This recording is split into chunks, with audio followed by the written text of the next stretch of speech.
for being here today. As you can see, this event is being recorded, so we can use it later. And so if you don't want to be viewed in the recording, you can just, turn your camera off. But if you are in, oh, I got to accept this. So if we'd like to take a picture at some point later in the meeting too, and if you don't want to participate in that, just, turn your camera off. We have a great panel today. We also have a couple breakouts. We're really excited about the program that we've put together. And our ground rules are pretty simple, and that is just to, everybody is welcome to bring their voice and their perspective, but we try to avoid, I guess we could just say, classic partisan bickering. That is one of the things. We just want to have productive conversations about democracy reform. And we are really excited to be here. So the first thing I just want to do is introduce you to our founder, who is Andrew Shue. Andrew is he founded the People in late 2018 with Frank Lutz, touring the country, and they went to 9 different cities. And, he heard from citizens on what their concerns were and realized really that we do have a lot of common in that we want the same things for ourselves. So, and the other thing, just as a little Zoom reminder, is if everybody could mute their microphones, except for when they're chatting, that would be really helpful. And then Andrew, if you would go ahead. Thank you, Terry, and thank you guys for showing up. I think it was my grandmother that said 90% of life is showing up. And I'm excited to be with you all, mostly because this is a people-led movement. It's regular people from all across the country who've started to show up to do 2 things, really: to try to fix the broken relationship with each other, and then the broken relationship with our government. And I think that everybody feels that this is something that has gotten worse over time. And I met people like Terry and Lisa, and they felt the same thing and felt that it was time that kind of the silent majority got off the couch and did something. That to some degree, the loud voices on the right and left were taking over not just our politics, but also our families. That people weren't going home for Thanksgiving. That people were moving out of certain towns because they didn't want to live near other people who they couldn't really agree with. And when you start to think about that, that's a scary place. A lot of times I use analogies like, unfortunately, I've gone through a divorce, and I've thought about how you try to get to a place where you can find a way forward, and sometimes you get to a place where you can't. And in America, as the leader of the free world, we have to figure out a way to understand each other and find common values and work together and build community together. So I think the People was created with the idea that we can build community through doing work together. And that work could be fixing our broken political system. And I use the analogy of sports, that our political system has kind of gotten so gummed up in its competition that it no longer scores runs anymore, or scores touchdowns, whichever sport you want to use. And the only thing you can do once you have something that's so competitive that every game is 0-0 is you have to change the rules. And if you change the rules, you start changing the incentives and the competition, and then you actually can start to get the results that we want for the people. So the process of building the People really started with an idea. I met Katie Fahey, who's on this call, and she was really the next person who came to really build what the People is today. And she's now the executive director of the People, and you'll get to meet her today, along with Kara McCormick and a bunch of other amazing people. But she showed all of us that regular citizens from both sides of the divide can get together and work on a common project to change those rules I was just talking about. She got 14,000 volunteers in Michigan, and they amended the Constitution of Michigan to end gerrymandering, which is one of the rules that's really gummed up our system. So she showed what was possible if we all get on the same page and we do something. And what also is possible is that we can build community and connection and understanding together if you do that. And I think what was amazing about her project was it was completely citizen-led. It was everyday Americans figuring it out on their own and really taking ownership. And I think now we're at that place where if we don't take ownership of this, there's nobody else that's coming to save us. There's no Superman. There's no politician. There's no political party. There's no corporation. There's no professor who's got the perfect answer. So we are absolutely, as a country, sadly, in a spiral that's heading down, and it's heading towards violence. It's heading towards massive economic pain. Our education system doesn't work well. Our healthcare system doesn't work well. There's all these things that just don't work well because we're in this spiral. And the only solution, and this is the sad truth, but also the exciting, hopeful truth, the only solution is for the American people to get on the same page about what to do and how to do it, and then to go do it. So this is the beginning of this process. So you're a small group here this morning. I hope there's going to be about 30 of us on this call who begin to build a bit of a team here in New Hampshire to figure out what do we want to do in New Hampshire that could be good for New Hampshire, but also good for this movement across the country. So it needs to be good for New Hampshire first, and then also hopefully be something good for the country. So we're excited for all of you to learn today about a bunch of different issues and policies and rules that could be changed. We'll have other discussions just about the political climate in New Hampshire and how things work. I think one of the key things in this movement is for people to get educated. If you're not educated about all the different options, it's kind of hard to know what to fight for. It's hard to get inspired by the team that you're working with. So part of our process is going to be to pull people in, try and inspire them, and then try and educate them about what's possible and what we should focus on. And then it's a very democratic process from both sides, in the middle, and everybody else coming together to figure out what should we do. So there's no one or two people deciding everything. Terry and Lisa are not deciding everything. They're actually just creating a process for you all and more New Hampshire folks to come in and decide what we're going to do together. So it's going to be a very democratic process. It's not top down. It's very much bottom up. So I think that's another key element. So we're excited that you're here. We're excited that this is the beginning of a journey, hopefully for many of you. And we need your ideas. We need your input. This has never been done before at scale like this. So we don't have all the answers. So we really want your ideas, your input, and your passion.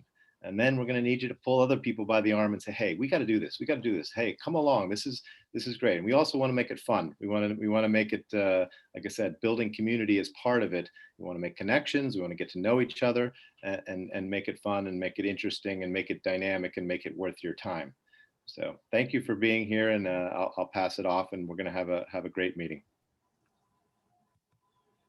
Thank you, Andrew. That's a great segue into the next portion that we're going to do is we're going to do a little breakout room. And I think what Andrew said about building community, building connection, and building understanding starts when we actually reach across the aisle, we meet the people around us, and we open our hearts to some understanding. So we're going to, I'm going to ask Paige if she can give us about 12 minutes in the breakout room, if that's okay. And she'll stick us in there. I'd like you to just introduce yourself, your name, where you're from, and then talk about why you're here today at this meeting, and look for some commonalities, because when we get back, I'm going to ask you a question around things that you have in common with the people in your breakout room. And we're going to do that in the chat. So, don't worry. I know some of you, because we're recording, don't want to do that, but that will be in the chat. So Paige, if you could stick us in the breakout room, introduce yourself quickly, where you're from, and why you are here. Okay. See you in the breakout.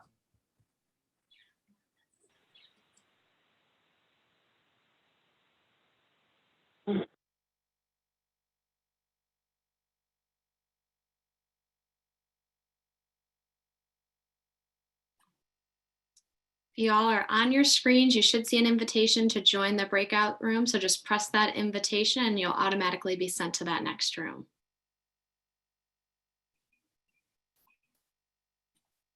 If you guys are having any technical difficulties, let me know. Cliffhanger, Bill. Yeah, you know. We'll talk later. Hey, everybody, welcome back. Hope that was some good time to chat with some other people, get to know them. We're excited to Yeah. hear back. Yeah, great. So I said I was going to have a question for you. So I would like for you in the chat, if you could put one word of something that you feel like you had in common in your breakout with it can be about anything, you know, maybe is where you live or something politically or a part of your discussion. So if you could put a word in the chat, that would be great. We're going to use that for something a little later.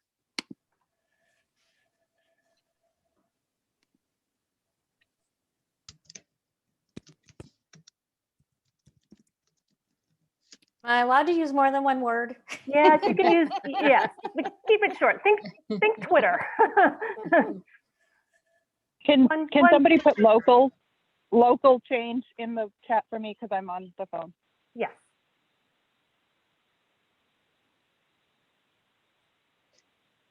Great.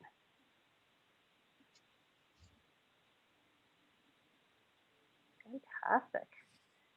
All right.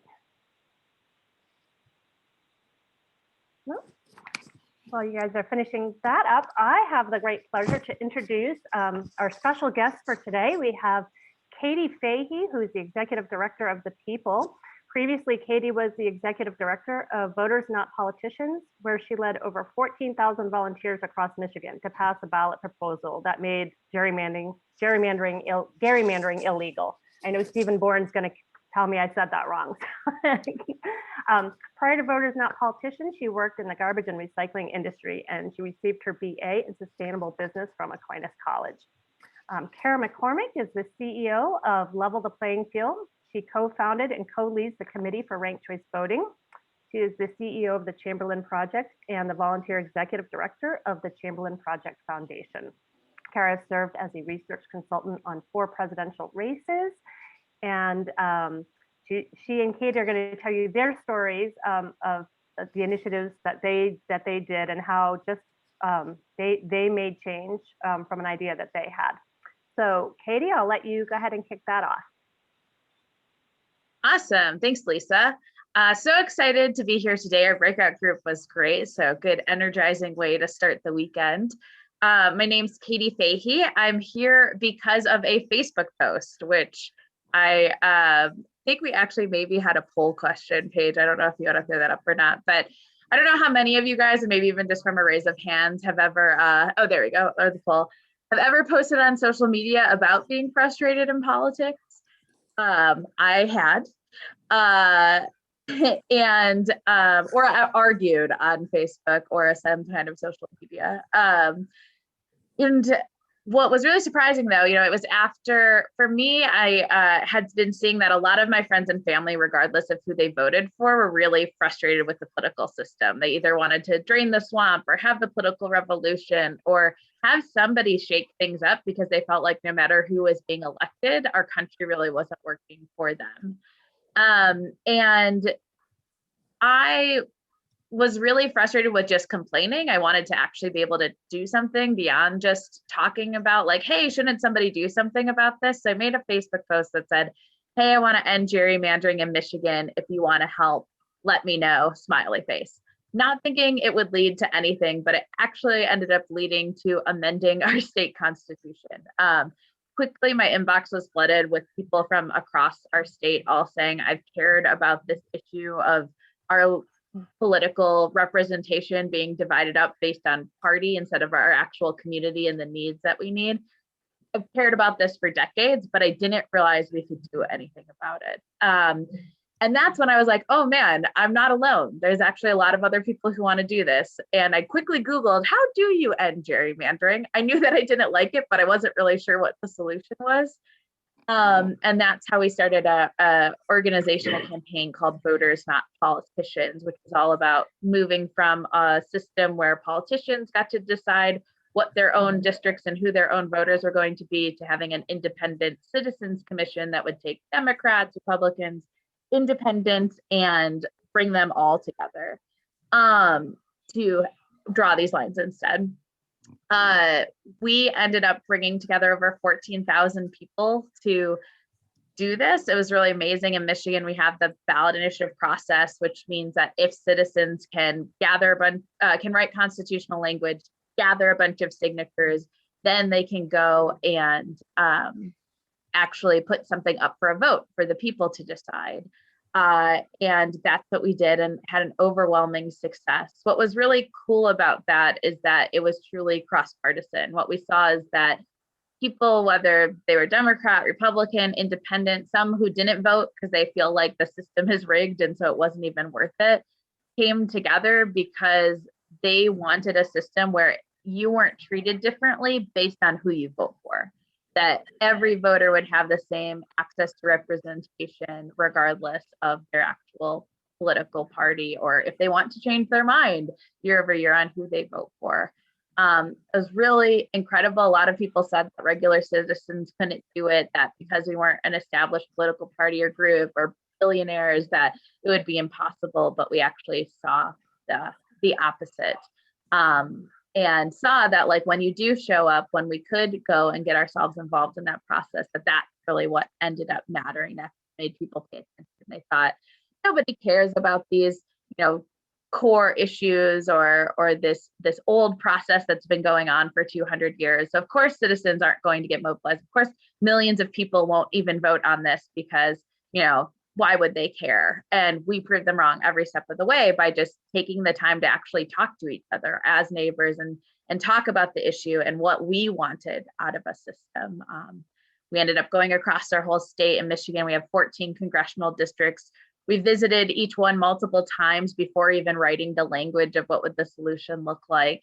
And from community to community, we just saw the same exact thing, that a lot of people were feeling like our politics was focused on everything except them, on every community except theirs, that really what the outcomes were coming, regardless of whether a Democrat or Republican had been in charge in our state, just a lot of people were being left behind and they wanted that. And even though I was in a different part of the country and not in New England, like Kara was in Maine, we actually found a lot of similarities between our stories. And so Kara, I'd love to pass it over to you to just hear what you did in Maine. Thanks, Katie, and hi to everybody. Thanks for joining all of us on a Saturday morning. It's true that Katie and I didn't know each other until I believe we met in 2019.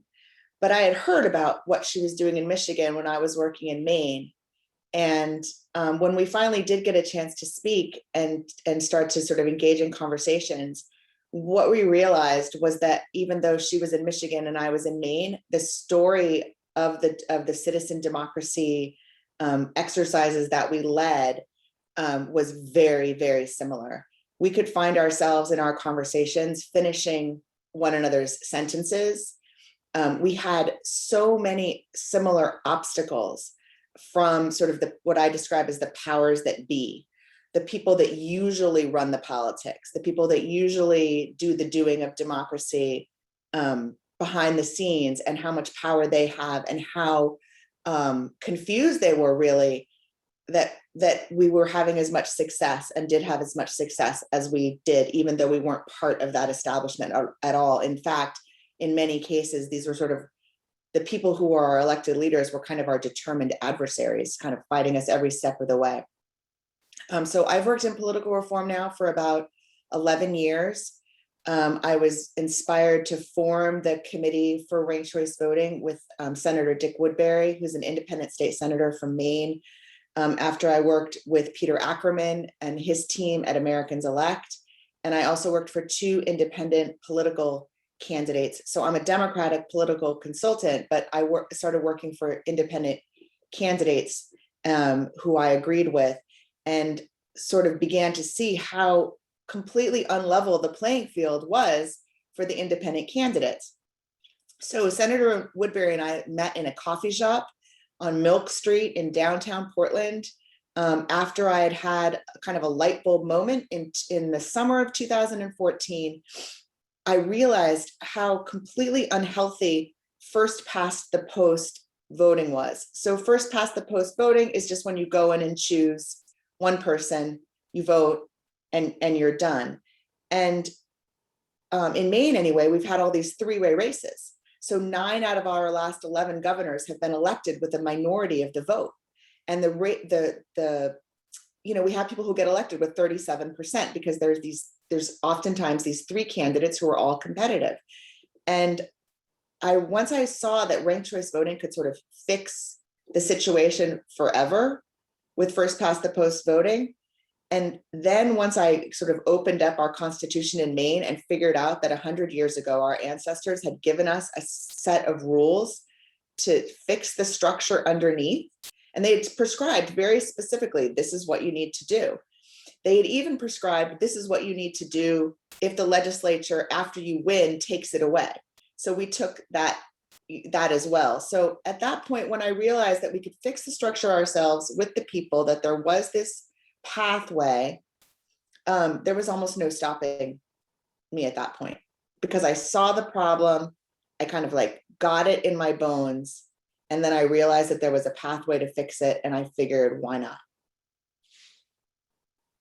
That's awesome. Yeah, and Kara, I know that at least in Michigan, I don't know if you guys experienced this too.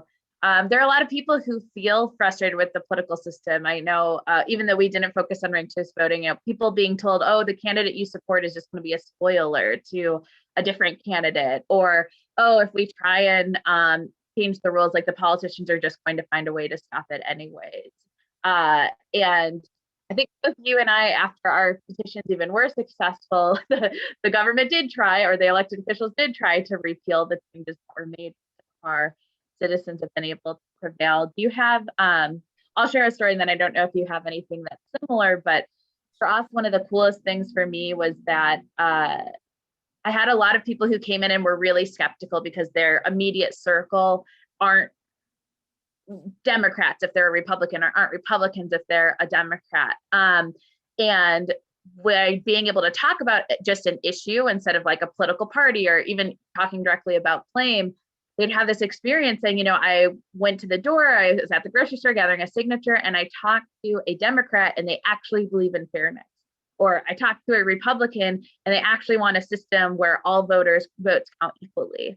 And to me, I grew up in a family where we had kind of both sides in the household. So I was kind of like, yeah, I see that common ground kind of all the time. But that was one of the more rewarding parts of the work, I think, for people, is they were so sick of just engaging in the back and forth and the demonizing of each other, that they found it really inspirational and kind of like what they hoped democracy could be, by actually getting this chance to talk to each other about a specific issue and about the kind of country we want to live in.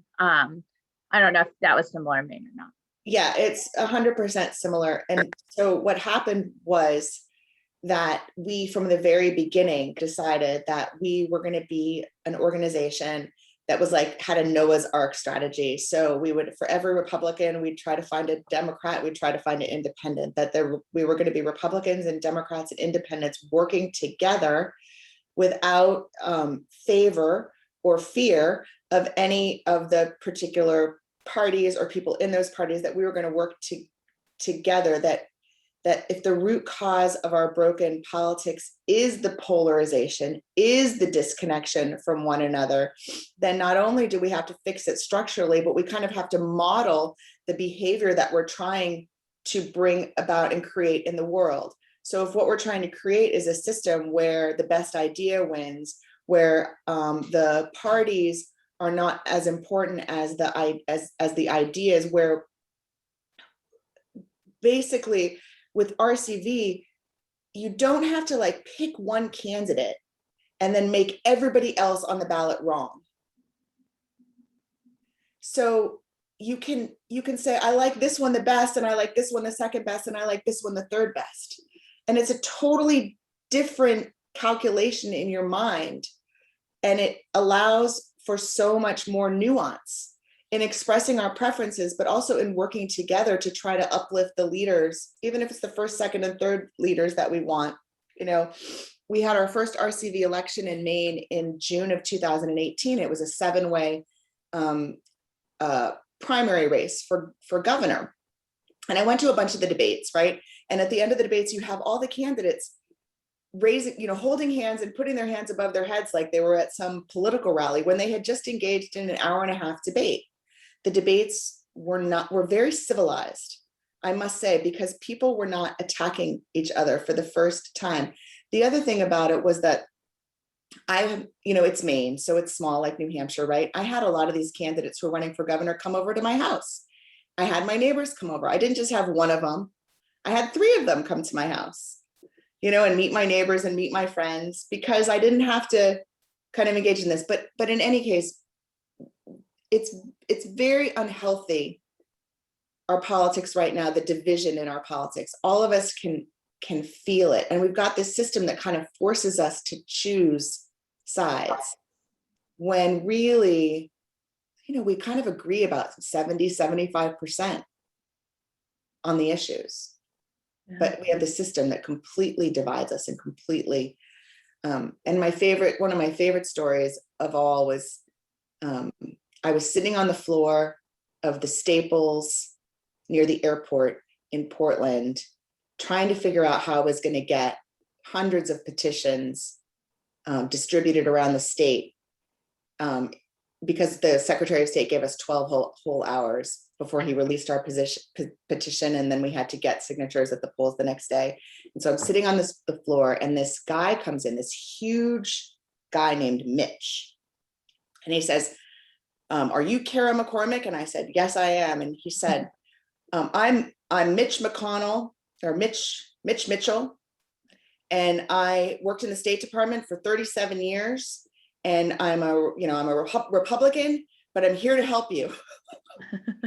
And he got down on the floor and he helped me sort the petitions, and he ended up, getting in his car and going in the middle of the night and going up to, we had to get 300 separate door stops that we had to do within 12 hours throughout the night we drove. But anyway, it was like, that's what happened, right? The people came out, they did. It didn't matter that there weren't a lot of us to start. It didn't matter that we were on our second election. People came out to help.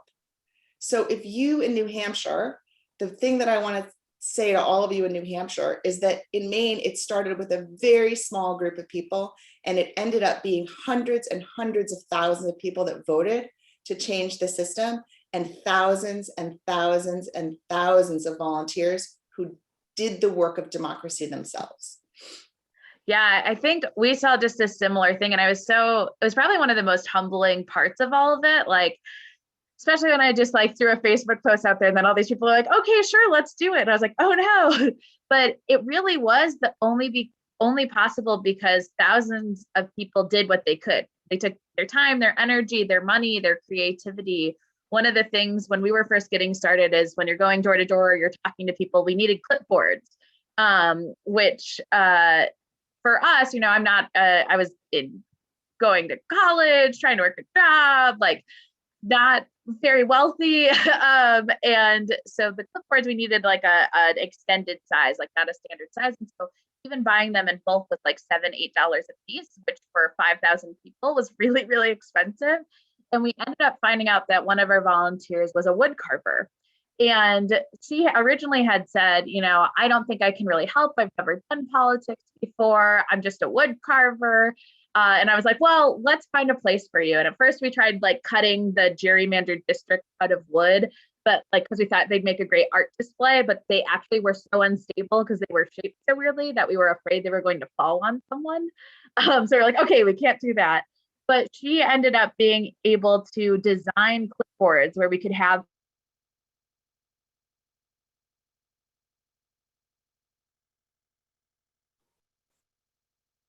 Katie, I think you froze.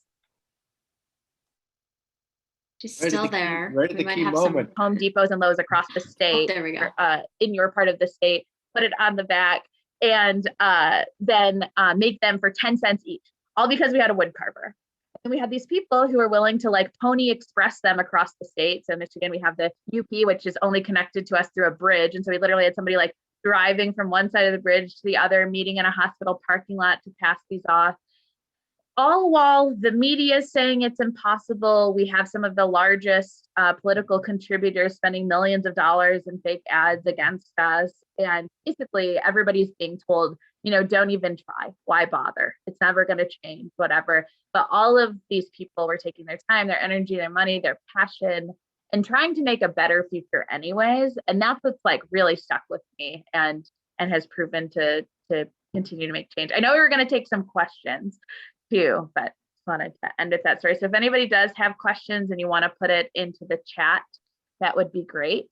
One thing, Katie, that I think that Yeah. you did so well, which is really instructive, and I don't know that we did it as well as Katie did, but she basically figured out how to, like she found a CPA who could help her do accounting. She found just people who had skills that were separate from politics to come into the politics and use their skills, like not putting people in a place where they were uncomfortable, but giving them a place where they were comfortable and could then make this massive contribution that you wouldn't normally have because you didn't have the people with those skills.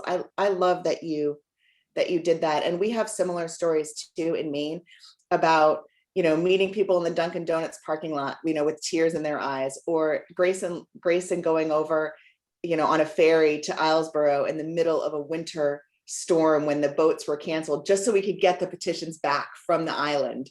Like there's all these stories of kind of just everyday normal people going above and beyond and being like, oh my God, today I got on it was 26 degrees and I got on a boat during a snowstorm and went to Islesboro to get 7 petitions so that those people could be counted, and then sharing those stories all with one another. It's incredibly, it was the most gratifying work of our lives, all of us. So I've had people, like I had a person, Cushing, call me the other day and say, God, I kind of like miss that we don't have any more battle, that the battle has kind of gone away. She said, it's this is a woman who's incredibly accomplished at the height of her career, has done remarkable things throughout her life. And she said that, gathering signatures for ranked choice voting in the Whole Foods parking lot, almost freezing to death, was, one of the most fulfilling things she's ever done in her life.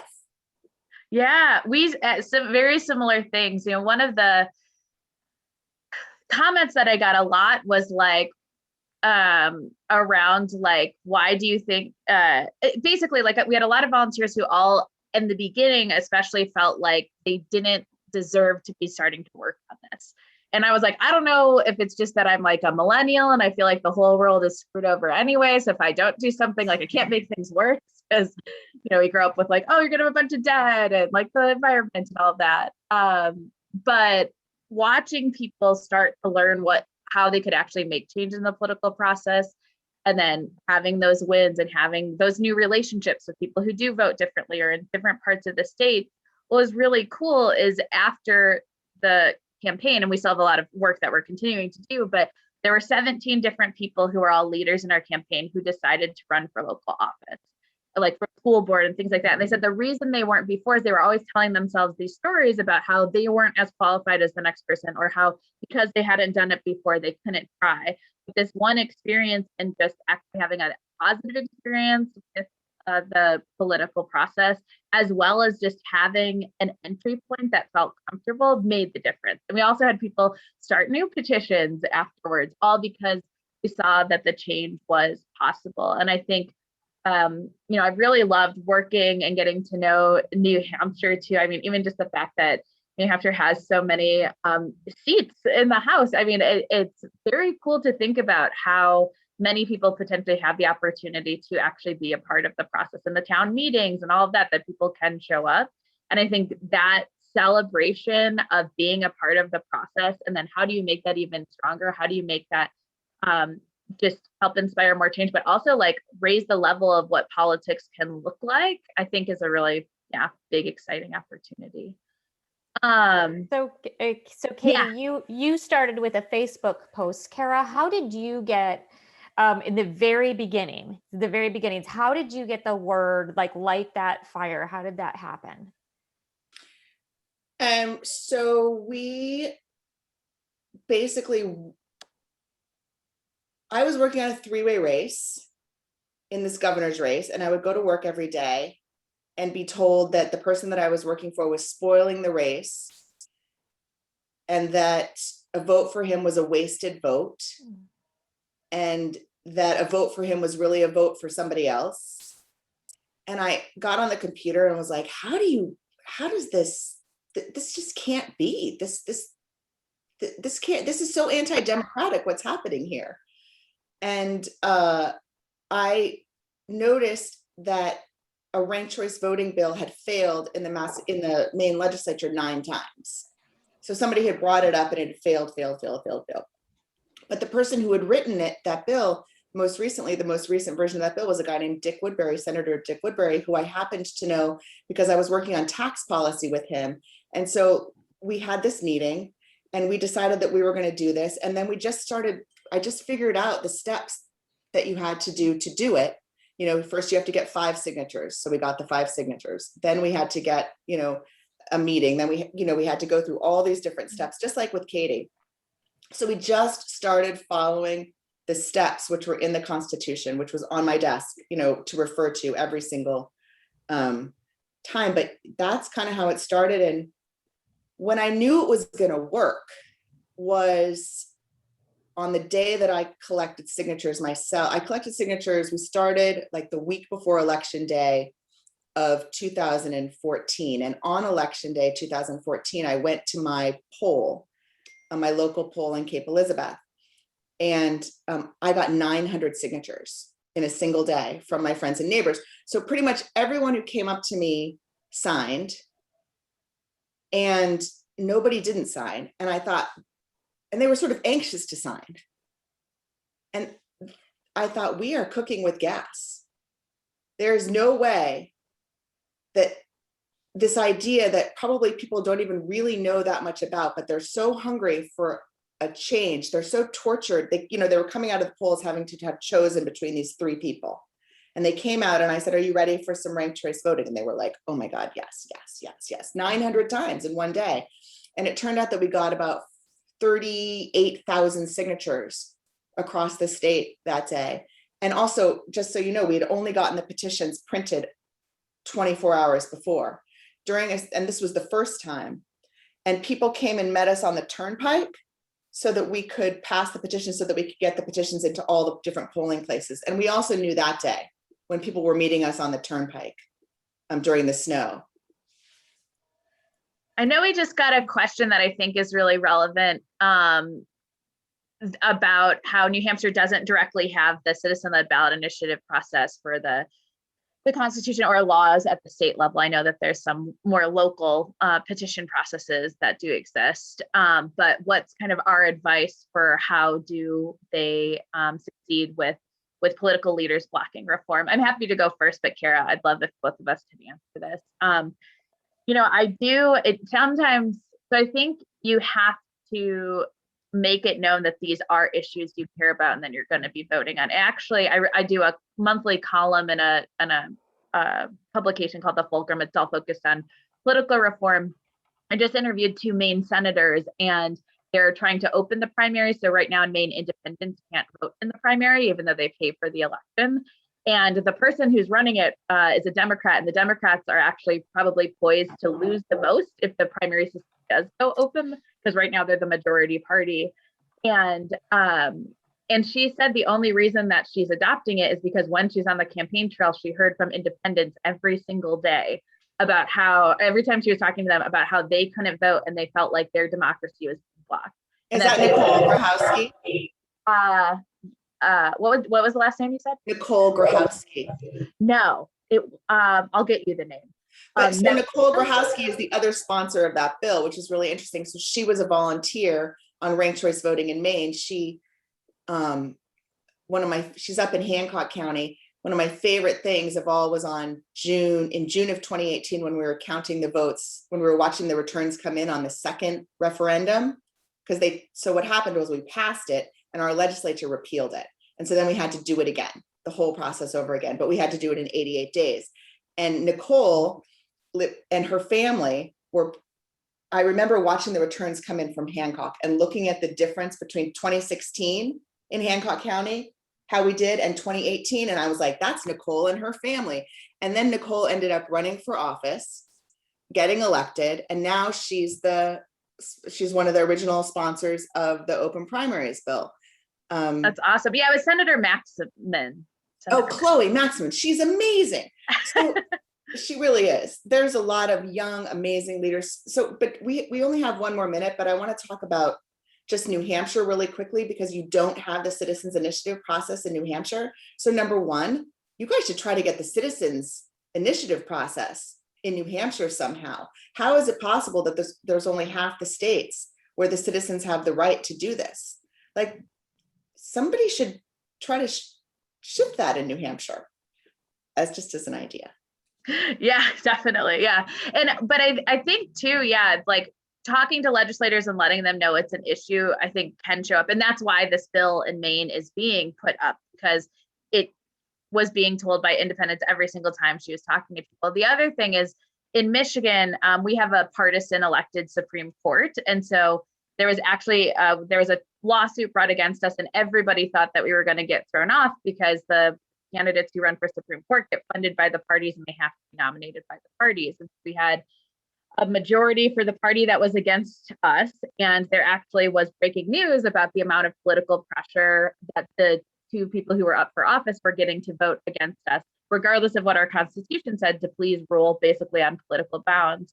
And I was able to talk to the swing vote that decided for us, and that was one of the Supreme Court justices who was getting that political pressure, getting, fundraising money taken away, getting threats from the party that she wouldn't be renominated. I was able to talk to her afterwards, and she said, the only day the Michigan Supreme Court was filled was the day that we heard the proposal to ballot initiative process. Don't think we didn't notice. It was very clear that even though normally things are politics as usual, that this was the actual citizens trying to use our Constitution and actually follow Article 1, Section 1, all political power is inherent in the people. And that if I was going to be ruling, if I was going to be serving properly, that that's who I needed to be keeping in mind. And ruled on the Constitution, all that, but it made my job that much easier to do so, because I knew that this is an issue that actually mattered to people. And I think that, Katie, I gotta pause you just for a second. So we have a really great panel, and we're trying to stay on time. And one of the things we have built in is a quick break for anybody who wants to go take one, so you don't miss the next part. So if you need to go use your own facilities, grab a cup of coffee, do whatever. Now we're gonna let Katie and Kara continue for 3 more minutes, and I'm gonna be hard on that 3 minutes, you guys, and then we will start our panel. So and Katie, if you just finish, and then I have a quick question for you that was in the chat that's kind of rolled up to the top. Oh, sure. Awesome. Yeah. So all I was going to say is that showed that it mattered. And then as soon as we passed this, we had pressure again from the legislature as well as the governor actually trying to weaken the ballot initiative process. They had votes, they could have done that. But once again, we showed up, we found the people who helped fund their campaigns, talked to them about this, made it basically politically untenable to want to support restricting more citizen power. Because it's a pretty black and white issue. It wasn't controversial, like letting people have power in our political process or not. And that's something that a lot of these folks weren't used to being called out on, or weren't used to, I guess, us regular citizens creating the narrative, not just listening to their talking points, but coming up with their own and saying, this really is about voters being able to have access to their own representation. And that's what ended up making a huge difference in Michigan. And so the question was ranked choice voting, and how does that work with the Electoral College? Well, in Maine, we have ranked choice voting for president now. So after we passed it in 2016 and then saved it in 2018, in 2019, we expanded ranked choice voting to include RCV for president. We won all kinds of battles all the way up to the Supreme Court to allow us to use RCV for president. And we used it for the first time in November of 2020, which allowed people to rank their candidates in order of preference. And we divide our electoral college votes differently in Maine. So it's a little confusing, but whoever wins the popular vote gets 2 of our 4 electoral college votes. Whoever wins the first congressional district wins another electoral college vote, and whoever wins the second congressional district wins an electoral college vote. So we gave in 2020, Joe Biden got more than 50% of the popular vote. So he got 2 of our electoral college votes. He also won the first congressional district, so he got a 3rd. But Donald Trump got over 50% in the second congressional district, so he got the 4th electoral college vote. So that's how it worked in Maine with ranked choice voting for president. And we're the first state in the nation to use RCV for president. And it's pretty exciting. And with both ranked choice voting and redistricting reform or anti-gerrymandering, when you're changing the law, you actually get to choose what level of government that will impact. So whether it's the local city elections or the state house or state senate or the congressional districts. And so in Michigan, I know we changed the line drawing process for congressional, state house, and state senate that way. But there's initiatives now to try and change local redistricting as well at the city level, which is from some of our volunteers who saw, oh, wow, this process seems to work. Let's try and get politics out of other elections. And just to put a pin in it, because I think you guys are going to move on to other things. I just want to say, like, of course, it is possible to reinvent American democracy. You know, we're Americans. It's absolutely in our DNA. I absolutely watched it happen with my very own eyes in Maine. I want to say to all of you on the call, there is absolutely nothing special about me. I just saw this opportunity, and then I figured out, you know, a winning strategy of how we could make the system better. And then we just kind of went for it, and thousands of people followed us. And what you just remember, like, ideas are so powerful and they get accepted in stages. And so what I'm hoping for is that I want to live in a country where everyone is elected with RCV, where there's no more spoilers, where no one can get elected with less than 50% support, where everyone, including independent candidates, can compete on a level playing field. I think that it's important to have the 2 major political parties kind of get forced to compete with unaffiliated candidates. I think that'll make our country stronger.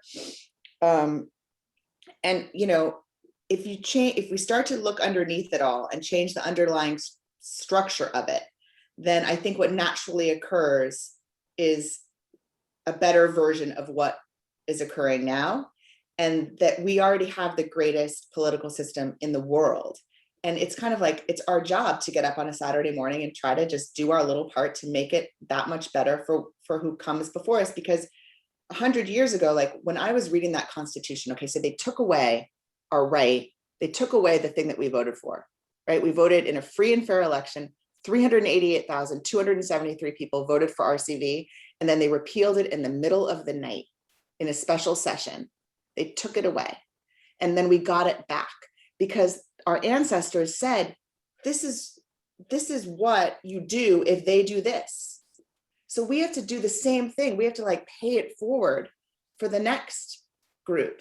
That's our job. And just finally, before we'll go, you know, I have a friend who is a Russian dissident, and I have a friend who is a dissident in Myanmar right now, hiding for her life, for her freedom. And so, like, the work that we do, I said it the other day, it's kind of like an Easter egg hunt compared to what these people in other countries are going through to fight for freedom in their countries.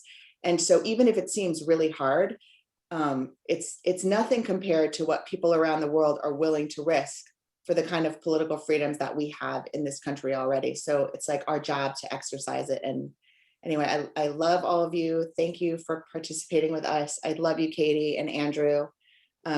It's great to see you, and I'm with you all the way with everything that you're doing with the people. My heart is completely with you. So Thanks, Kara.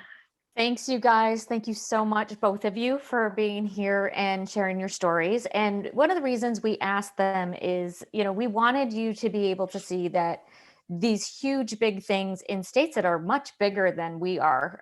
You know, when Katie said 14 congressional districts, we have 2. you know, like physically bigger, larger populations, but they are able to do it.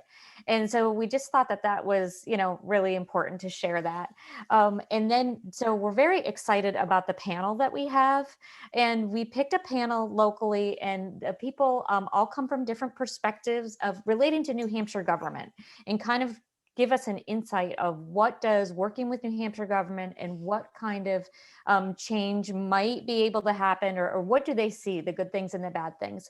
So I would like to introduce Lauren Cullen Klein, who is the host of our panel, and she will introduce everyone else. And she is the Director of Communications and Public Relations for Catholic Medical Center and a former news reporter. So welcome, Lauren. It's so glad to have you here this morning. Thank you so much, Terry, and thank you for having me. Hello, everybody, on this gorgeous Saturday. Thank you for spending some time being dedicated to democracy on a first 75-degree day. We have an incredible panel, and it really resonates to what Katie was talking about voters wanting access to representation. And we are fortunate to have that in New Hampshire. Sometimes it's a good thing, sometimes not so good. And our panel today certainly has experience in walking that line and how to work with government, because government in New Hampshire really is of, by, and for the people. We have joining us Julie Demers, Executive Director of the New Hampshire Tech Alliance, Sebastian Fuentes, Vice Chair of the New Hampshire Latino Caucus and a community advocate, Amanda Grady Sexton, Director of Public Affairs for the New Hampshire Coalition Against Domestic and Sexual Violence, and Henry Vayu, partner at Sheehan Finney Capital Group. And I'm going to toss it over to them and have them tell you just a little bit about what they do. And really, the first question for our panel today is your experience and background in working with New Hampshire government. And I'm going to go alphabetically through the list. So Julie, you're first. Man, I knew I should have used my maiden name. So my name is Julie Demers. I am the Executive Director of the New Hampshire Tech Alliance, as Lauren mentioned. So we are a statewide membership organization focused on technology companies and technology service providers. We represent right now roughly 300 companies in the Granite State, and all of our work focuses on 4 key areas that we think will have a significant impact on fostering a really strong tech economy in New Hampshire. That's talent and workforce, policy and advocacy, which is what I'll be talking about most today, education and programming, and ecosystem engagement. So I've been at the Alliance 2 years now, going on 2 years. Year 1 was very interesting with the pandemic in the middle of it. And I had been doing workforce work for some time before that. And my background in advance of that is working for the Greater Manchester Chamber of Commerce in Manchester, New Hampshire. So I'm trying really hard to keep it to a minute. I'm sure you'll have more to learn more about my background, but I don't want to take anything away from the other panelists. All right, thank you. So we're going to move on to Amanda. Thank you, Lauren, and thank you all for having me. I'm really excited to be here this morning. My name is Amanda Grady Sexton, and I am the Public Affairs Director for the New Hampshire Coalition Against Domestic and Sexual Violence, as well as a city councilor here in Concord, New Hampshire, where I live. And in my capacity as the Public Affairs Director at the Coalition, I am very fortunate to be able to work directly with victims of crime and high-profile crimes to advance societal change and to improve the systems that in many cases failed them. And I do that by working primarily with the legislature here in New Hampshire, also work on the federal and local levels, but I also work with reporters across the nation and with filmmakers and publishers to help really amplify the voices of survivors and to, as I said, improve conditions to ensure that no one needs to suffer the way that they have. And the Coalition is the umbrella organization for the 14 crisis centers here in New Hampshire that provide direct service to victims of crime. And overall, our member programs serve about 15,000 victims of crime in New Hampshire a year, as well as communities and schools to work on prevention efforts to ensure that we stop violence before it starts. So thank you again for having me. And Sebastian had to step off, unfortunately, so we will be welcoming him back, hopefully before the end of the panel. So we'll move on to Henry. Good morning, everyone. My name is Henry Bayou, and I am a lobbyist in the legislature. I work with Sheehan Finney Capital Group. We're an independent lobbying firm. We represent all kinds of organizations in the legislature where there's sort of eyes and ears and help steer them and their interests in the legislature. Some of the clients we have, it ranges from some hospitals to electric companies, to restaurants. We also represent a really good organization called Open Democracy. They're an organization that's interested in free and fair elections and access to elections. They're a citizens group that's very active. Been doing it for about 35 years now. It's been interesting to see the New Hampshire legislature change over time. When I first started, there was one party that dominated the legislature every year. But over time, the legislature has kind of become split. You've seen it flip from Republican to Democrat over the past, 15 years. So it really is more an evenly split legislature. But it's been interesting, and look forward to participating in the panel. So Henry, unfortunately, you put yourself on the ball because you said that you've been, working in New Hampshire and in government circles for 35 years. So the next question, really, I think, is you're a great person to start with, and what do you see, and how has it changed over the years, as the obstacles to solving problems in New Hampshire? And please, everyone else on the panel, feel free to jump in when you have a thought. Well, I think, it really starts with all of us. And the first step is we have to make sure that we get people in the legislature that are going to be interested in solving some of these problems. And that's people that are willing to work across the aisle. I think of State Senator Jeb Bradley, who's one of the leaders who actually, his name is on every important piece of legislation that actually gets enacted because he works across the aisle. So it does take some homework every 2 years for all of us to look at the candidates, and don't just read the materials they send you. Go on social media, find out what they're saying on social media, which it's kind of interesting what people say on social media sometimes. So you can get an idea of what the people are like that are running for office. So the first step is elect people that want to work together. And then I would say after the election, try to work with those people that are the problem solvers.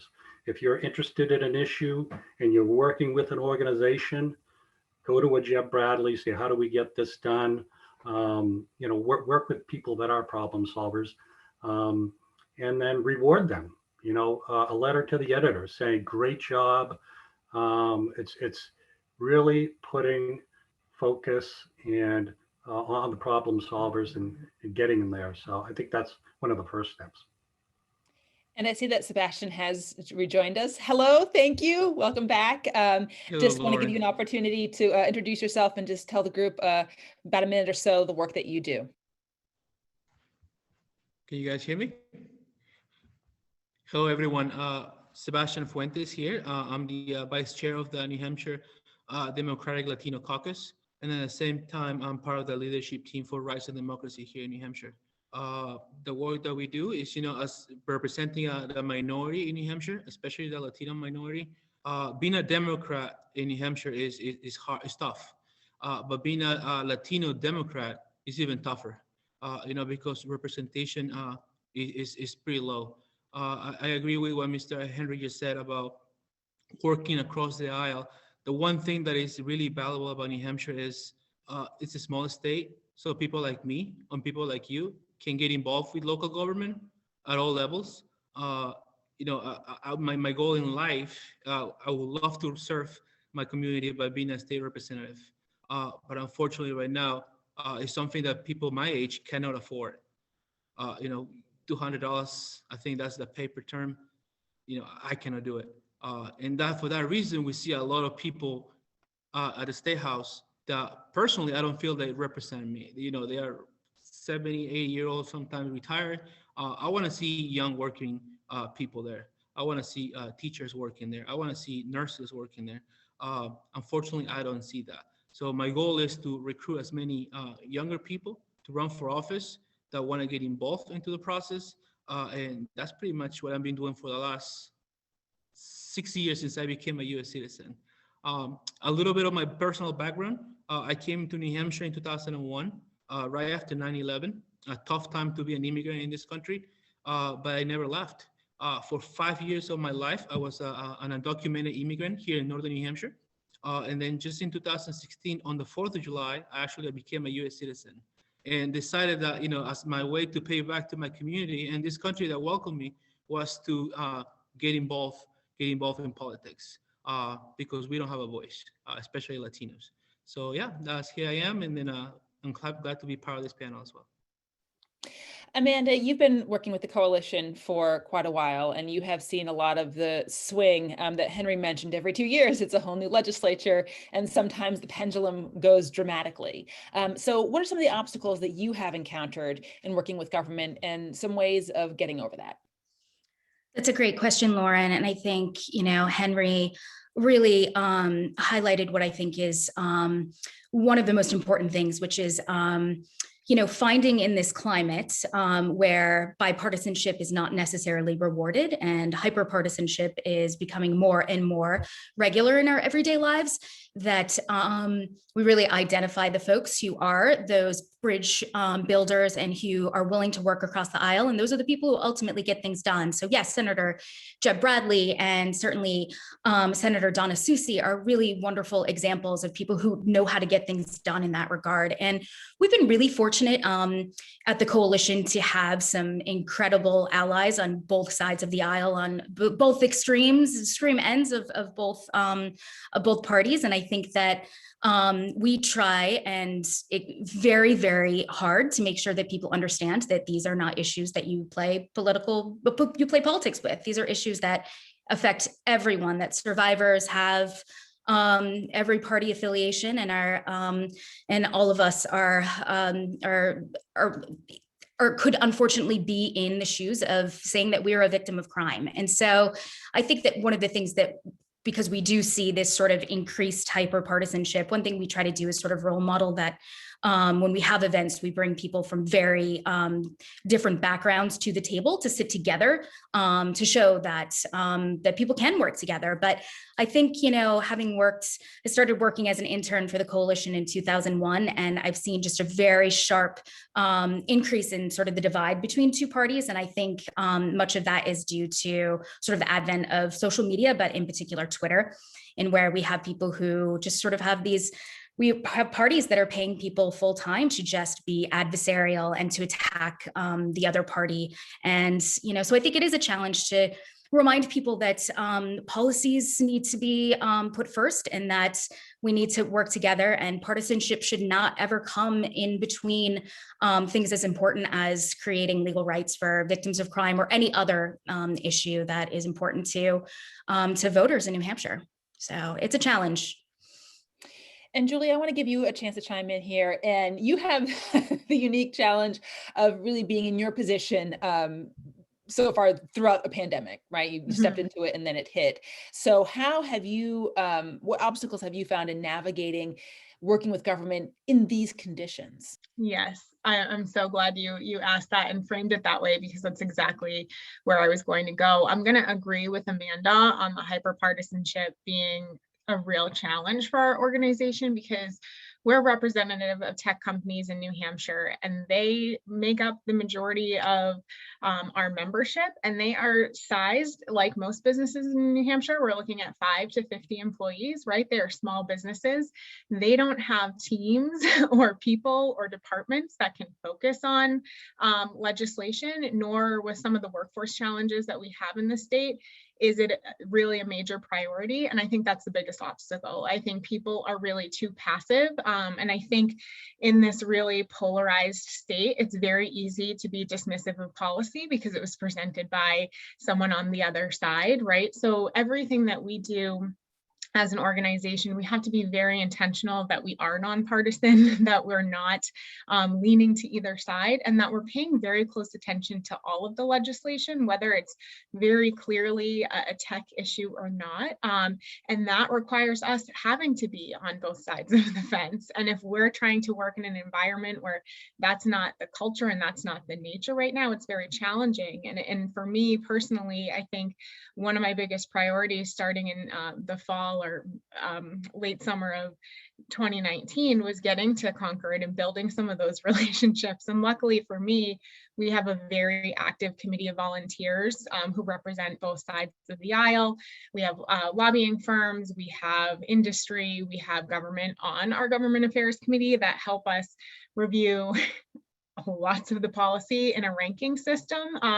So really they've been great in sort of understanding political motivators and helping us sort of navigate building those relationships, deciding when we're going to take a stand on policy, because we have to tread very lightly. I think unlike the individual experience, we are the voice of 300 different companies with 300 different priorities and 300 different views on things.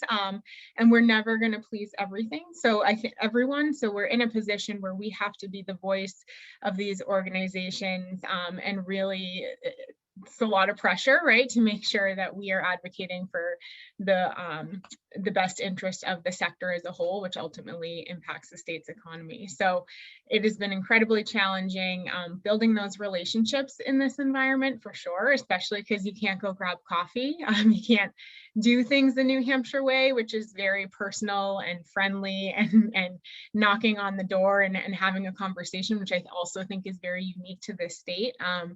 But true to the New Hampshire way, there are people who are willing to volunteer their time, expertise, and really make sure that you're doing the right thing.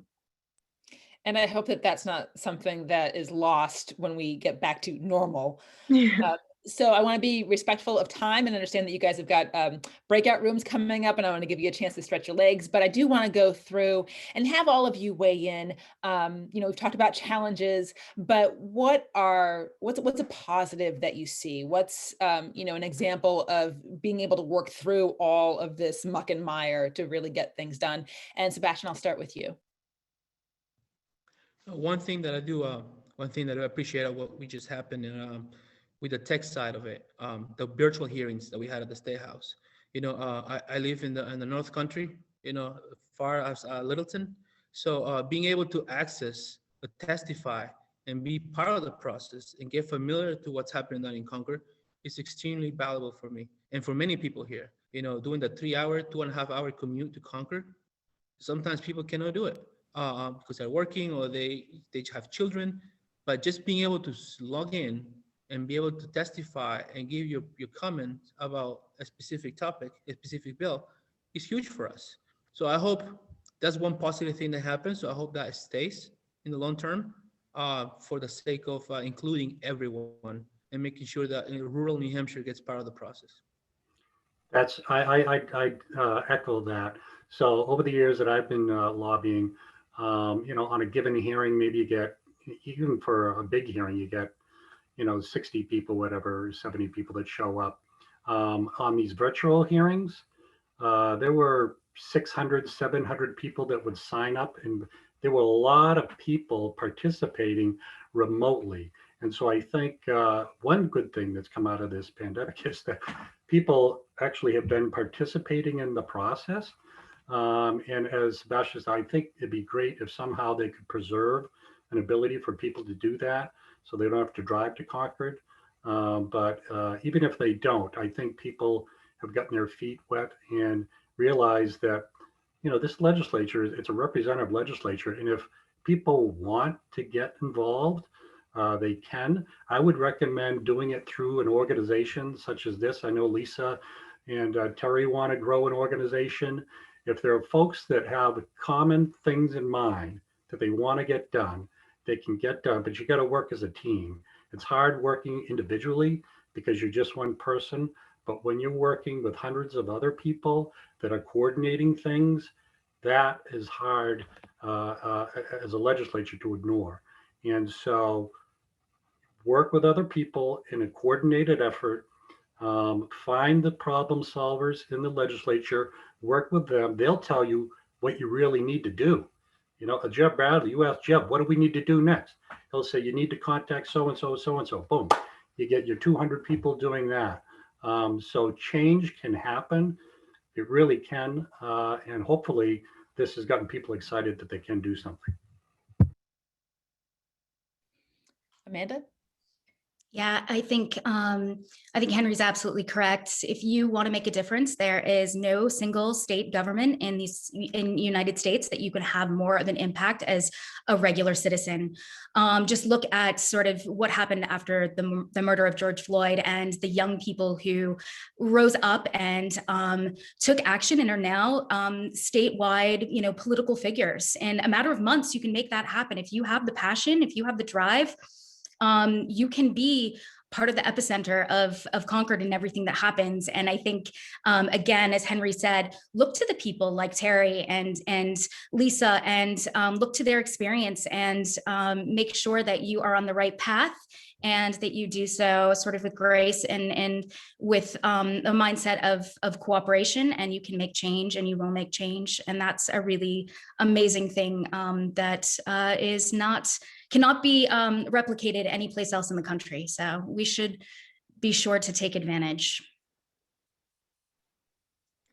And I will echo all of that. And just for the sake of adding another spin, I think one of the positive things that have come with all of this is technology is creating a level of efficiency. And I know that social media can be a very toxic place, but also with looking at the way the state did the virtual sign-ins and gives you an opportunity to participate, you really don't have an excuse to be passive in this environment, right? And I shared the challenge of getting to Concord to testify in hearings. It's not always easy. So my advice would be to take advantage of the state that we're in now, advocate to sort of keep it this way, and keep pushing for an environment that allows your voice to be at the table. I think if we can keep that going as long as possible, people will not have the option to be passive and have a strong opinion. And I'm just checking the chat. Does anyone have any questions? I do see we have a comment, I believe, from Robin about the state constitution barring statewide referendums that would allow citizens to directly vote on issues. New Hampshire is one of 23 states that does not permit ballot initiatives or referendums. To change this, you need someone to pass a constitutional amendment, which requires a 2/3 vote. An attempt to pass such an amendment was defeated in the House in 2011. It has now been 10 years for those of you who have been in the trenches.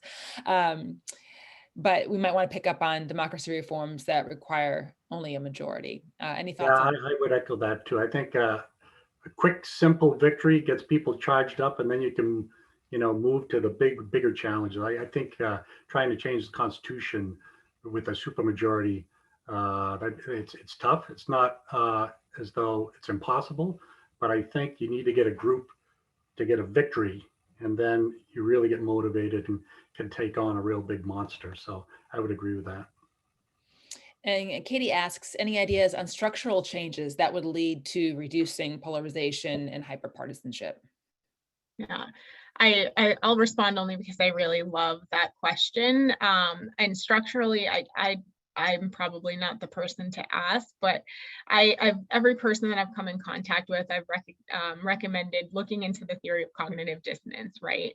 And if you are on one side, and to Sebastian's point, something pops up and it just rubs you the wrong way, really lean into it and understand why. I think in my personal life, a lot of times I feel very strongly about certain legislation that in my professional life, I have to advocate another way for, right? And I think creating an environment in terms of structural changes, I think something like this is exactly it, bringing people from both sides of the aisle together to create an opportunity to have those conversations in an unintimidating environment where you feel comfortable and the precedent is set that you talk openly and honestly and it's not going to be toxic. I think there needs to be more of this and less of, I'm going to say it again, the passiveness of following the party and not really reading into what it is that you're supporting and what the implications of that are. All right. Well, I want to thank everybody for thank the panel for your thoughts. I'd like to thank the group for your questions and for being a part of this today. Certainly, I think the coffee shops being reopened is a great opportunity for democracy to flourish in New Hampshire. Because certainly, if you don't know your state rep, you probably are your state rep. Just checking one more the time to chat window, making sure there aren't any other questions. Lots of thank yous for the panel. So thank you so much for being a part of us. And Lisa and Terry, we'll turn it back to you.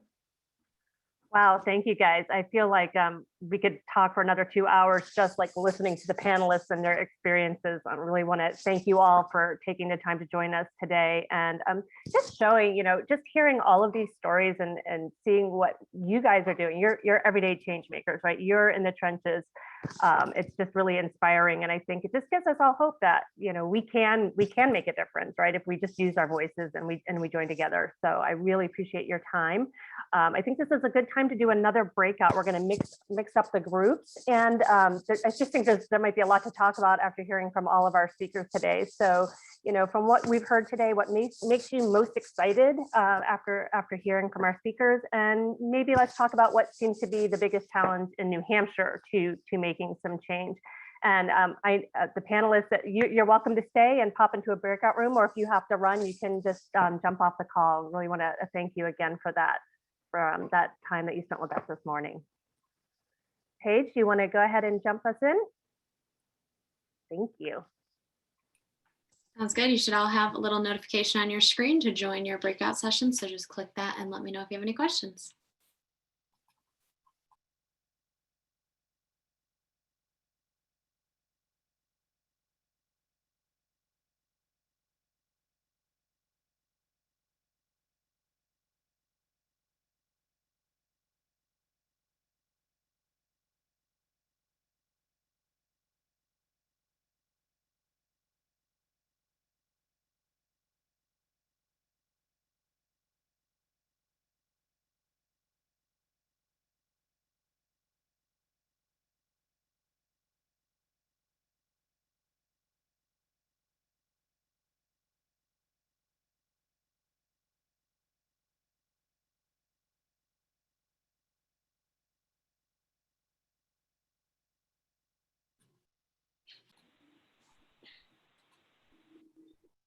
Hey everybody, welcome back.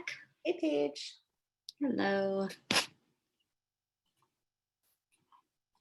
Hope you all had some good conversations, good time. Hey everybody. I always feel like those sessions end, like the conversation really gets going and then it's like, kind of abrupt, yeah. right? Yeah. Oh, darn. It was like, that was humming along really well. Yeah. So, where am I? So Terry, I'm going to pass it over to you, I think, for the next. Yes. And the sun is beginning to peek out. So I'm so glad that everybody hung out with us. Really appreciate it. Paige, I know we have some slides. Do we have a couple things that we wanted to go through super quick before we wrap up? I would love to see the Wordle. Yeah, absolutely. Ready. So from those first few words, yeah, Terry, if you want to explain what this one is. Okay, so what we wanted to do, and this is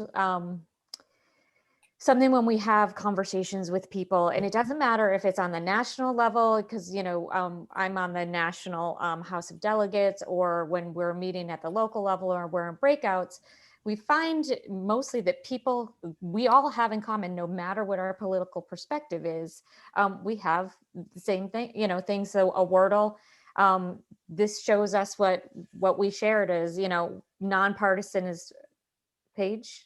I'm losing the word. I lost. There we go. Okay. Local change, compromise, common concerns in state government and frustration are the big things. You know, these are the things that we stand out. And I feel like, to me, they all resonate with everything that I hear. So I think what I hope that we demonstrated and what our point was inviting Kara and having Katie speak and inviting the panel is that change can happen. And when I think about even the things that I've done, I got involved with politics back in, I think it was 2001, 2002, when I met my friend Lisa Nash.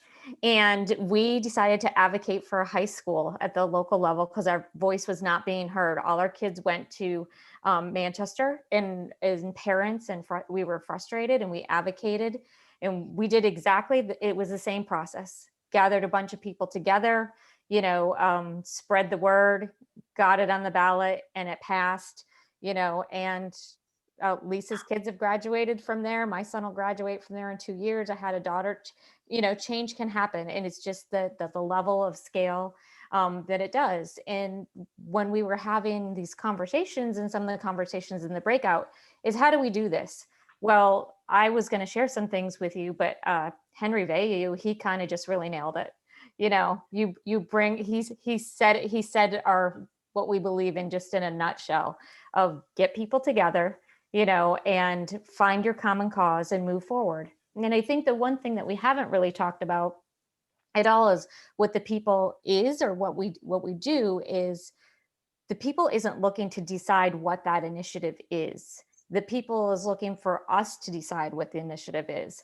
And I think in a lot of our conversations right now, we are hearing gerrymandering is very, very hot right now, because that's going to be voted on within the next year, and then that's going to stay that way for the next 10 years. So that's kind of a root cause that's really important.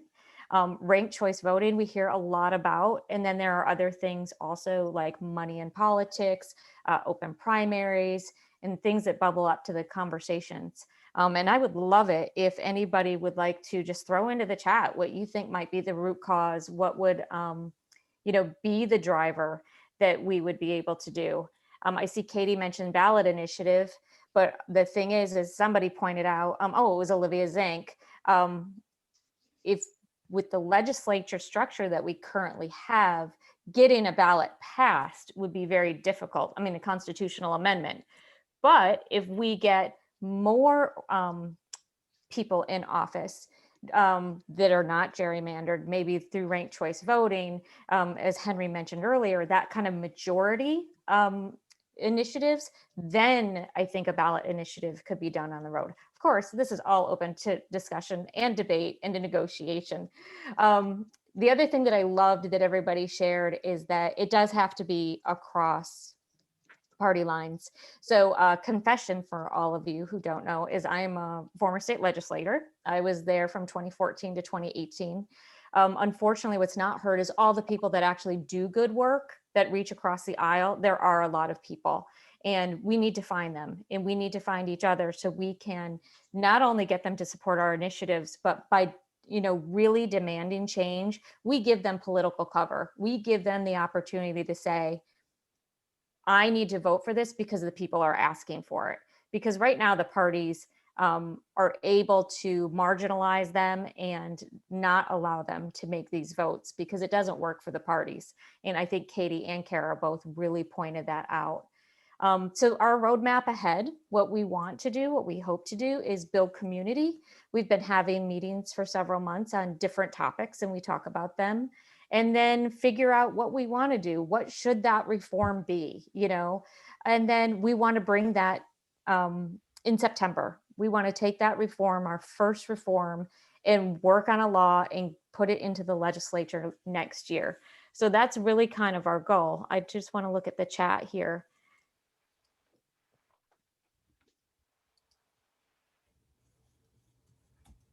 So people are interested in RCV, increasing ballot access.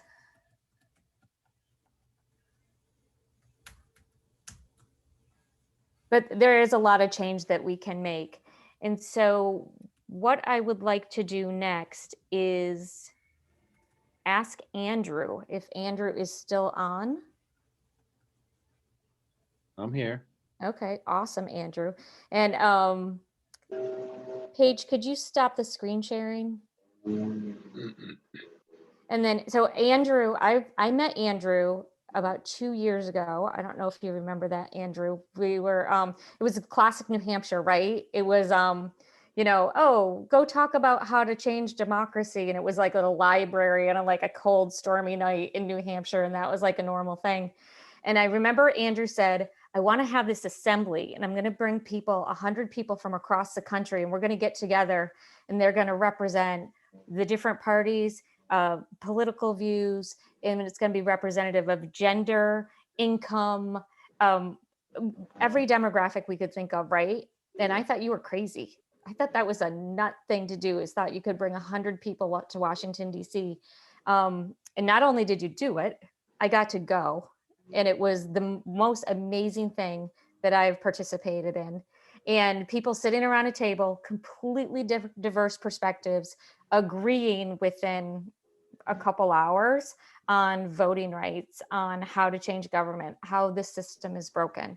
And that is also something that we hope to replicate here over time. Is what we want to do is we had envisioned an assembly in New Hampshire where we had everybody represented.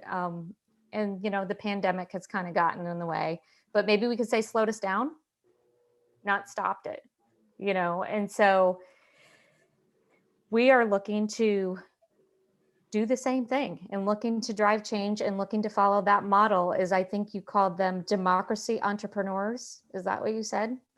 Mhm. Yes. So if you want to just kind of wrap up, and I will drop into the chat a little bit of information while you're talking. Super. Yeah, Terry came to DC. I think, like a lot of folks, even myself, wondering, can this experiment work?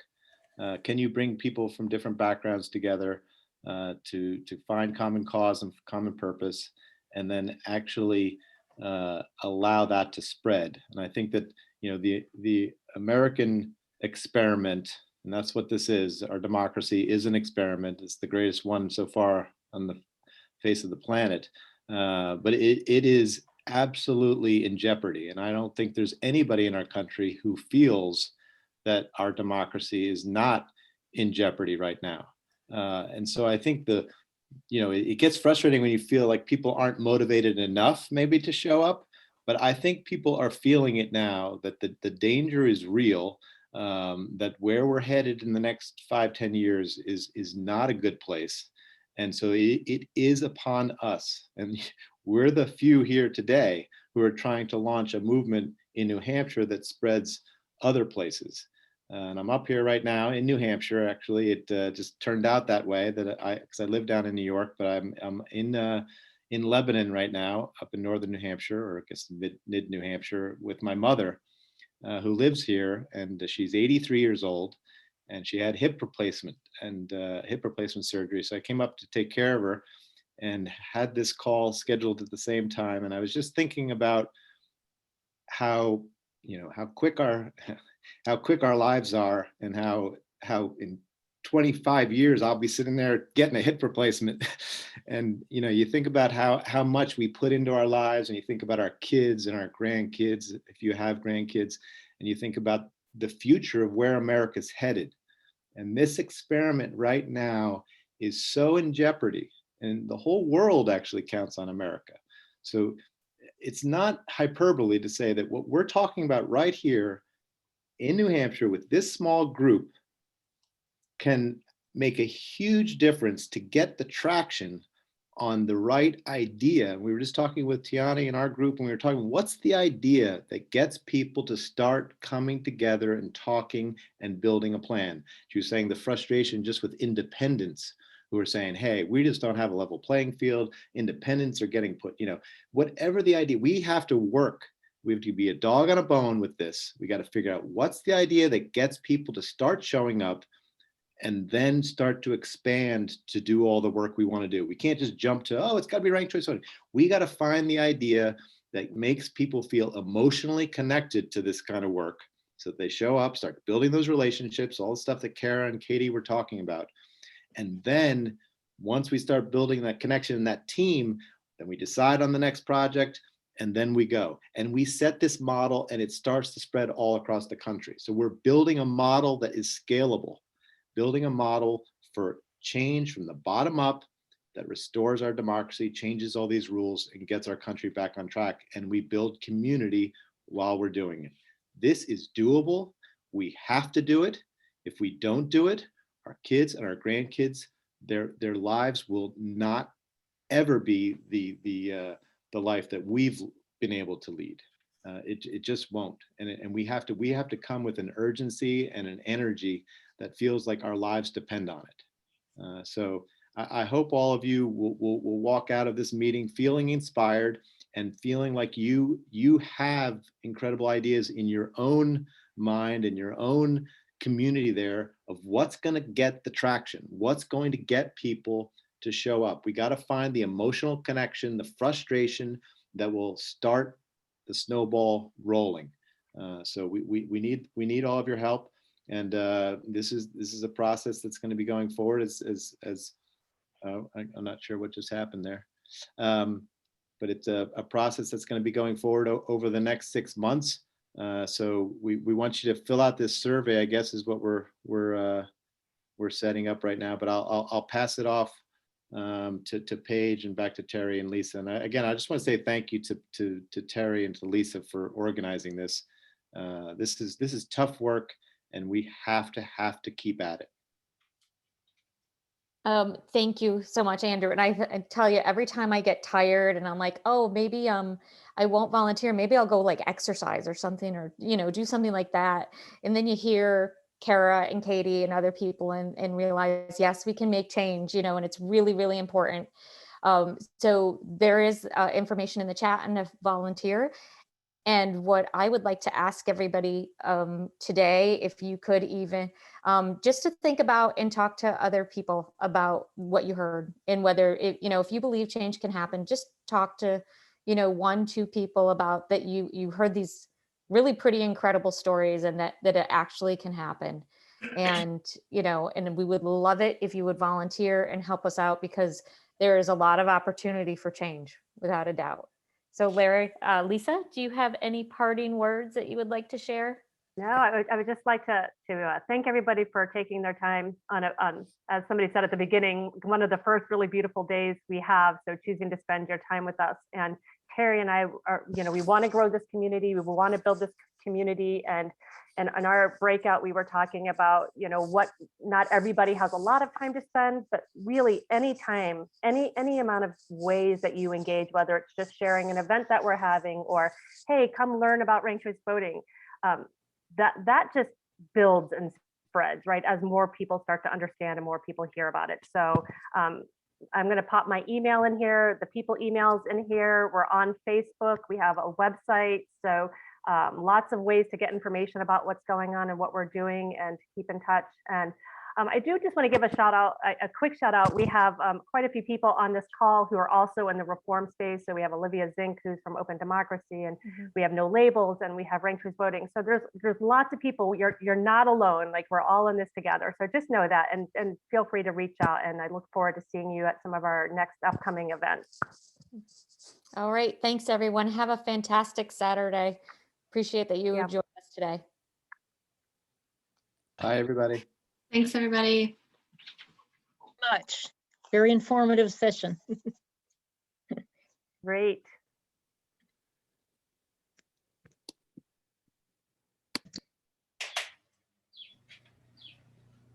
Oh, Bill Miles. I didn't see Bill. Bill was in my breakout. I was in Katie and Lisa's Terry's breakout, so I didn't connect with you, Lisa. Oh, well, I think Paige probably did that on purpose. I've been Paige.